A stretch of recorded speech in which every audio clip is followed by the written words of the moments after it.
Welcome to the Trump Breaking News Network, your daily source for up-to-the-minute Trump news. Join us today and every day. Here's today's news. This is TBNN. Goldman no longer believes Republicans can repeal Obamacare. Here's why. By Tyler Durden. 1 month after Goldman gave up on Trump being able to pass any major, or minor, tax package in 2017, overnight, in the aftermath of Senate GOP's deplorable failure to find the needed 51 votes to repeal and replace Obamacare, Goldman's Washington analyst Alec Phillips throws up his hands, and no longer believes that passage of Obamacare is possible. In a note that looks at the current state of health legislation, titled appropriately enough Nearing the End, Goldman summarizes that Senate Republican leaders have postponed the vote on health legislation that had been tentatively scheduled this week. A vote is possible in 2 weeks, but further delays are possible. Phillips does note that there are still some arguments in favor of eventual enactment. Republicans will be under pressure to follow through on a long-standing political commitment, and the estimated deficit reduction and tax cuts in the health bill could be useful in passing tax legislation later. Fixing the existing program for the coming year will also be necessary. However, he is skeptical and says that these factors are likely to be outweighed by the political obstacles. Estimates of the potential increase in the uninsured population seem unlikely to improve substantially even after revisions to the bill.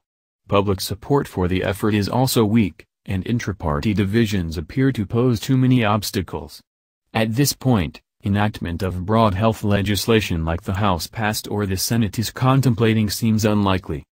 That said, Goldman is not too worried about the implications of the Senate's failure, saying that the prospects for passage should also be somewhat less important to broader financial markets than they might have been several months ago.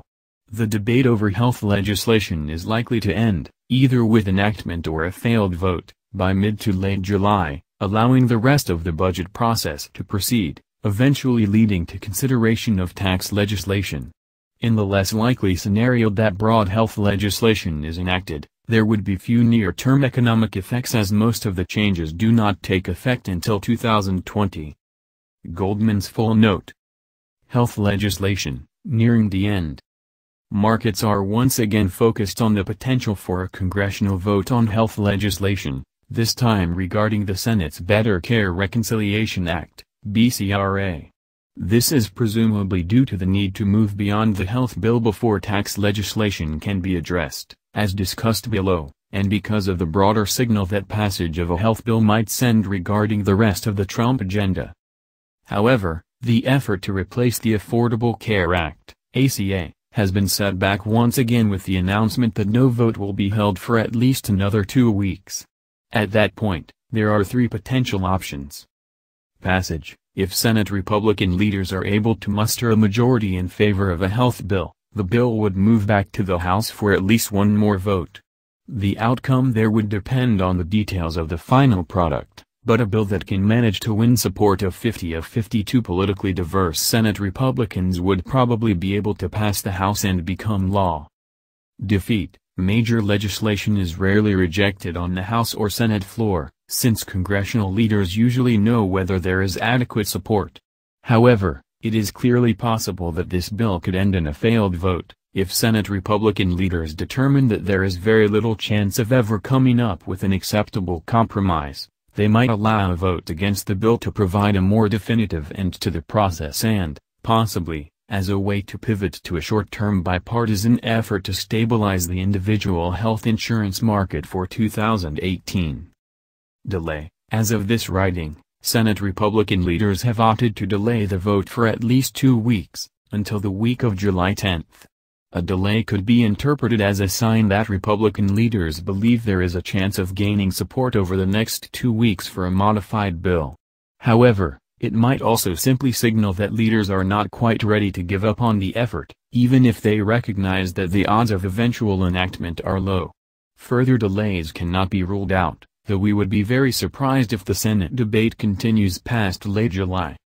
The situation is fluid, but at this point our expectation is that the Senate will ultimately fail to pass broad health legislation similar to the House-passed bill or the recently introduced Senate legislation. While we see this as a fairly close call, Our view is based on the following considerations. Coverage estimates. While it is certainly possible that the Congressional Budget Office, CBO, will estimate that the next iteration of the Senate proposal will increase the projected uninsured population by less than the 22 million increase it estimated would result under the most recent proposal, this seems unlikely to change substantially.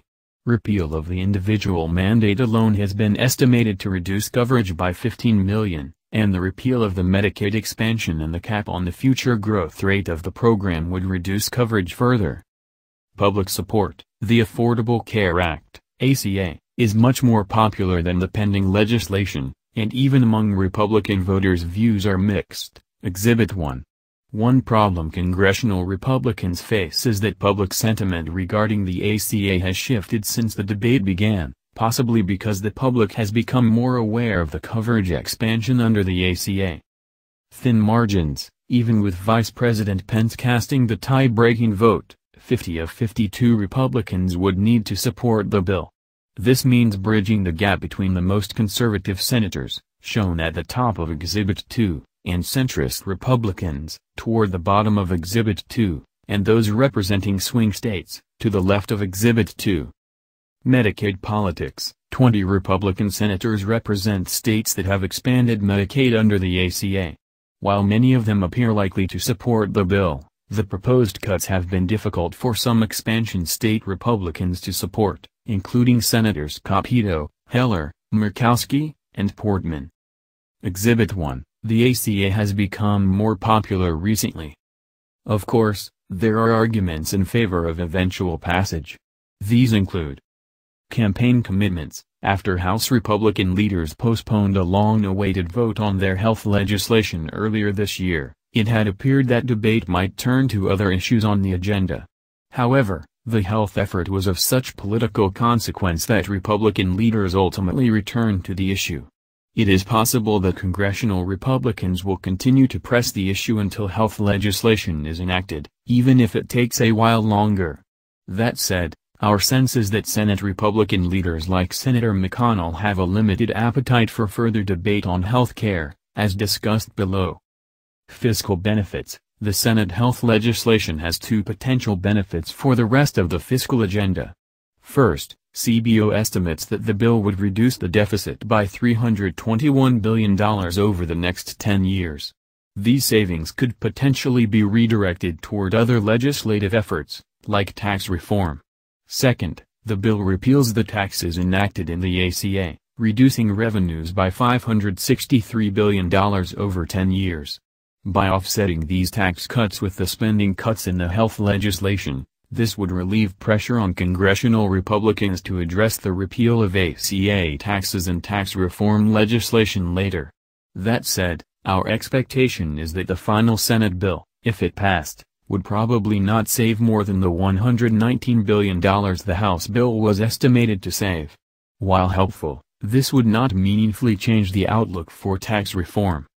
Fixing the existing program. The Senate legislation includes $50 billion over the next 4 years for this purpose, as well as explicit funding for cost-sharing reduction, CSR, payments. The uncertainty surrounding the Trump administration's willingness to continue making CSR payments had led some insurers to increase their proposed premiums for 2018.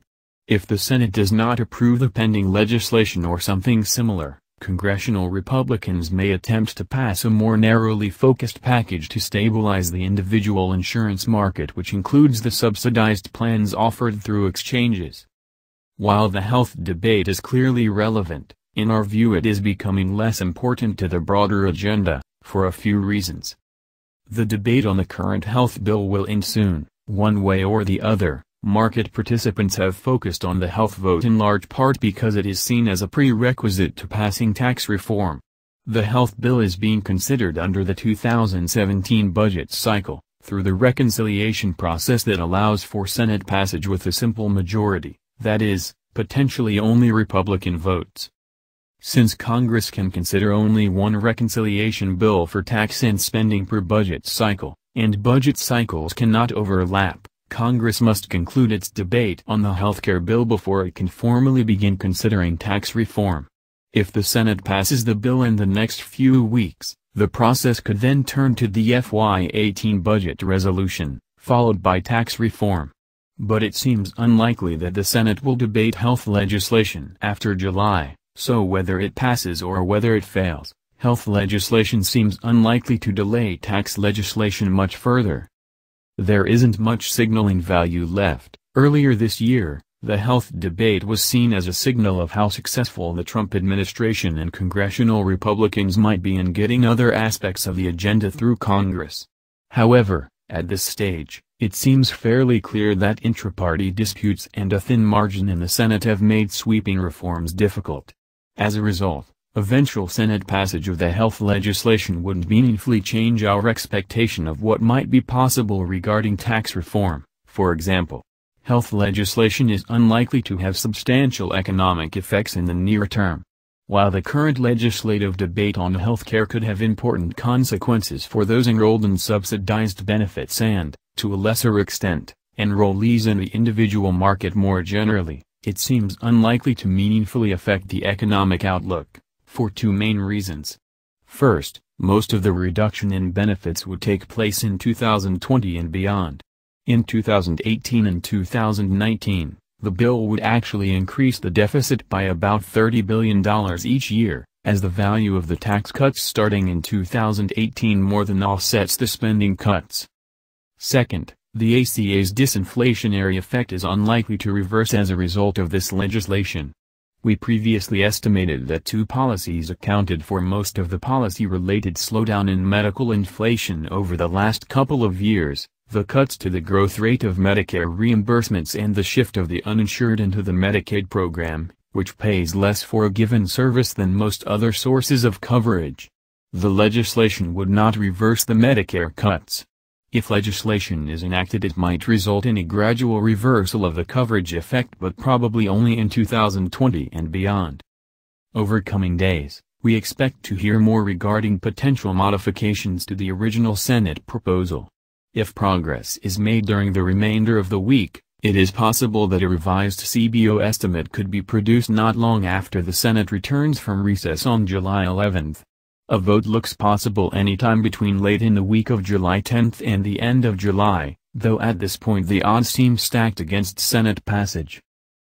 That's the news. Join us here every day. Be sure to subscribe and click the bell. See you next time. This is TBNN.